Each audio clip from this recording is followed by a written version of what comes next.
एक बार फिर से 21 साल के बाद राज्यसभा के रास्ते केंद्र की राजनीति में लौट रहे हैं। 16 मार्च को राज्यसभा के लिए निर्वाचित होने के बाद संवैधानिक प्रावधान के तहत 14 दिन के भीतर पहले सदन से इस्तीफा देना होता है और इसी के मद्देनजर आज नीतीश कुमार ने एमएलसी पद से इस्तीफा भी दे दिया। केंद्र की राजनीति छोड़कर लोकसभा की सदस्यता से इस्तीफा देकर नीतीश कुमार नवंबर 2005 में मुख्यमंत्री बने थे और 2006 में विधान परिषद के सदस्य चुने गए। तब से वे लगातार एमएलसी थे और सीएम के रूप में बिहार की सेवा कर रहे थे।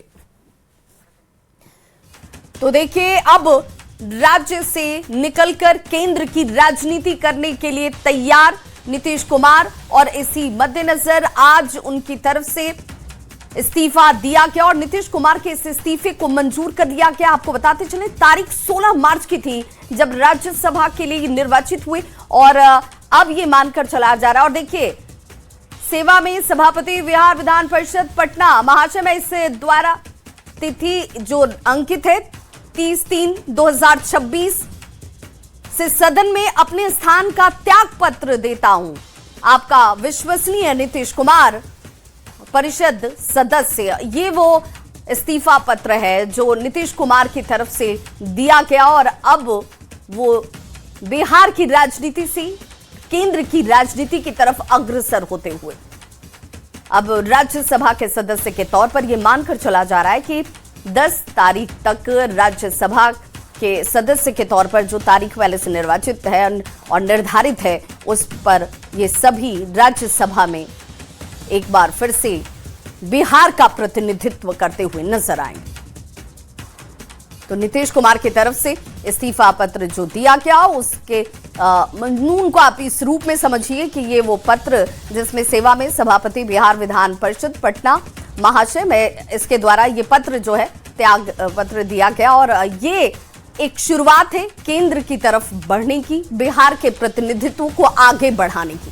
नीतीश कुमार का इस्तीफा भी मंजूर कर लिया गया और इस्तीफा मंजूर होने का पत्र भी जारी किया गया जिसमें परिषद का आधिकारिक पत्र जारी हो चुका है और इस्तीफे को स्वीकार कर लिया गया। ये एक औपचारिकता जो निर्धारित पहले से है, उस औपचारिकता का पालन किया गया और इसमें उनके इस इस्तीफे के पत्र को मंजूर किया गया है। परिषद का आधिकारिक पत्र भी अब जिसमें ये बताते चलें कि जारी हो चुका है और इस्तीफा मंजूर होने को लेकर इस पत्र को जारी किया गया, जिसे आप इस वक्त अपने टीवी स्क्रीन पर देख पा रहे होंगे। पहले नीतीश कुमार की तरफ से इस्तीफा दिया गया और उसके बाद इस इस्तीफे को मंजूर कर लिया गया है। विधान परिषद को लेकर जो इस्तीफा उनकी तरफ से दिया गया था उसे स्वीकार किया गया। सुबह मैं शिष्टाचार मुलाकात में गया था माननीय मुख्यमंत्री जी के यहाँ, तो वहाँ पर उन्होंने हमसे ये किया और इस्तीफा दिया है। इस्तीफा दिया, कागज लेके आए, अब उसकी प्रक्रिया हो रही है, प्रक्रिया हो ही गई है और जाएगा, अब सीट खाली घोषित किया जाएगा। तो यही आज का डेवलपमेंट है और बड़ा ही अब हम लोग का चूँकि बहुत दिनों से बड़ा ही अच्छा संबंध रहा है और इसको हम लोग निभाते आ रहे हैं। तो उनके जाने से तो सब पूरा बिहार दुखी है, सबको तकलीफ है कि भाई इतने बढ़िया मुख्यमंत्री, इतने विकासशील मुख्यमंत्री, इतने सबको लेकर के चलने वाले मुख्यमंत्री और हम लोग के बीच में से जा रहे हैं, केंद्र में जा रहे हैं। और तो ये, लेकिन हम लोग को ये टीस रहेगी, ये तकलीफ बराबर रहेगी कि ऐसे मुख्यमंत्री का साथ छोड़ रहा है, जा रहे हैं जिसने विकास किया और विकास की किरण ये बिहार देखा, बहुत आगे बढ़ा है। आज बिहार की गिनती विकसित राज्यों में होने लगी है, तो इसलिए हम लोग को तकलीफ है।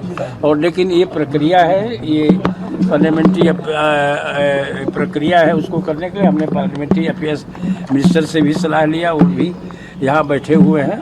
तो वहाँ पर दे करके दस्तखत करके गांधी जी से हम लोगों ने यहाँ भिजवाया। अभी वही बैठ करके हम लोग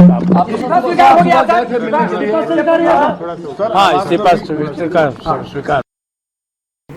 और एक और जहाँ पर बिहार के लोकप्रिय माननीय मुख्यमंत्री ने इस्तीफा दिया है, तो दूसरी तरफ भारतीय जनता पार्टी के माननीय राष्ट्रीय अध्यक्ष जी के द्वारा भी इस्तीफा दिया गया है और इस्तीफा स्वीकार हमने कर लिया है जाकर के।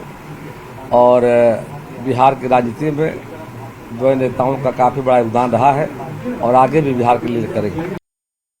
हमने तो कहा है कि एक बार जब मुख्यमंत्री जी राज्यसभा के लिए निर्वाचित हो गए तो ये तो संवैधानिक अनिवार्यता थी कि आज तक उनको विधान परिषद की सदस्यता छोड़नी थी। तो उस क्रम में उन्होंने आज अपना त्याग पत्र यहाँ पर भेजा और हम लोग सभापति से मिलने आए थे। उन्होंने सूचना दी है कि उन्होंने मुख्यमंत्री जी के परिषद की सदस्यता से जो उन्होंने त्यागपत्र दिया था उसको स्वीकार कर लिया। ये सूचना उन्होंने दी है। तो नीतीश कुमार की तरफ से इस्तीफा दिया जाता और इस इस्तीफे को स्वीकार भी कर लिया गया। अब चलिए जरा नजर डाल लेते हैं नीतीश कुमार कब किस सदन में सदस्य रहे। एमएलए के तौर पर 2 बार उनकी भूमिका देखने को मिली, जिसमें 1985 में लोकसभा सांसद 6 बार रहे और 1985 और 1995 ये 2 साल रहा था एमएलए के तौर पर। लोकसभा सांसद के तौर पर 6 बार उनकी भूमिका रही, जिसमें 1989, 1991, 1996, 1998 और साथ ही साथ 1999 और 2004। अब एमएलसी के तौर पर उसके बाद उन्होंने 4 बार अपनी सेवा दी, जिसमें 2006 से 2012, 2018 और 2024। राज्यसभा की बात करें तो पहली बार राज्यसभा इस बार 2026 में उनकी तरफ से इस भूमिका को निभाते हुए आप देख पाएंगे। और ये उनकी इच्छा भी थी कि भाई हर सदन का मैं सदस्य रह चुका हूं, राज्यसभा एक ऐसा सदन बचा है जहां पर मैं नहीं गया या वहां पर मैंने बिहार का प्रतिनिधित्व नहीं किया। वो इच्छा मेरी है और उसी इच्छा के अनुरूप उन्होंने इस्तीफा दिया। इस्तीफा स्वीकार हो चुका और अब इंतजार जब राज्यसभा में उनकी मौजूदगी को आप देखेंगे।